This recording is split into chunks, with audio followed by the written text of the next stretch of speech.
दहेज। फूलों से सजे कमरे में अनु को बैठा कर सब चले गए। 10 मिनट बाद ही मानस आ गया।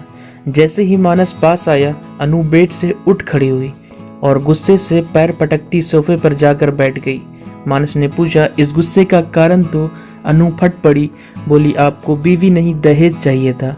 अब उस पैसे के साथ ही रहिए। आप जैसे आदमी को मैं अपना पति नहीं मानती। और गुस्से में वो सोफे पर ही सो गई। उसका गुस्सा देख मानस ने कुछ बोलना ठीक नहीं समझा। घर में बहुत से रिश्तेदार आए हुए थे। सबके सामने तमाशा नहीं चाहता था, इसलिए वो भी चुपचाप सो गया। अरेंज मैरिज थी। अनु की सास ससुर के साथ मानस उसे देखने आया था। तब सब कुछ ठीक ही लगा था। सुलझे हुए पढ़े लिखे लोग मानस का मजाकिया स्वभाव से भाग गया था।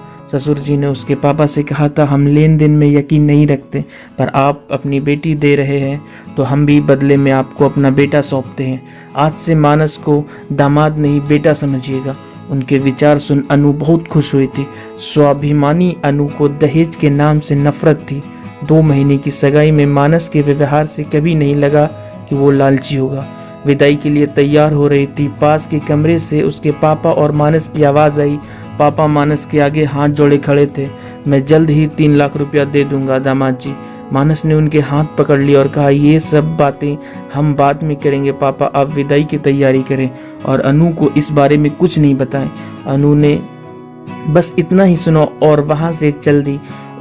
उसे मानस पर बहुत गुस्सा आया। मानस ने बहुत समझाया पर वो सुनने को तैयार ही नहीं थी। अगली सुबह उसका भाई लेने आया और वो पग फेरे के लिए मायके आ गई। घर आकर सबसे मिलकर बहुत रोई। एक बार मुझे बता तो देते कि उसने आपसे 3 लाख रुपए मांगे। तब अनु के पापा ने बताया, बेटी तेरी शादी की तैयारी में काफ़ी पैसे खर्च हो गए थे।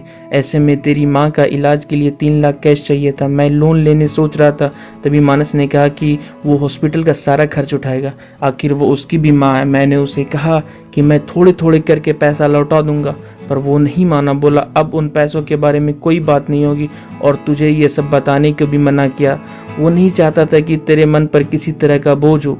शाम को मानस उसे लेने आया तो उसके साथ घर आ गई। अनु ने उसे सारी बात बताई और अपनी गलती के लिए माफ़ी मांगी। मानस ने उसे गले लगाया और शरारत से पूछा, तो फिर आज सोफ़ा खाली रहेगा? तो दोस्तों, कैसी लगी आपको ये इंटरेस्टिंग कहानी? अगर अच्छी लगी तो वीडियो को लाइक करके चैनल को सब्सक्राइब कर दें और कमेंट में ज़रूर बताइए कि आपको और किस टाइप की कहानी चाहिए। धन्यवाद।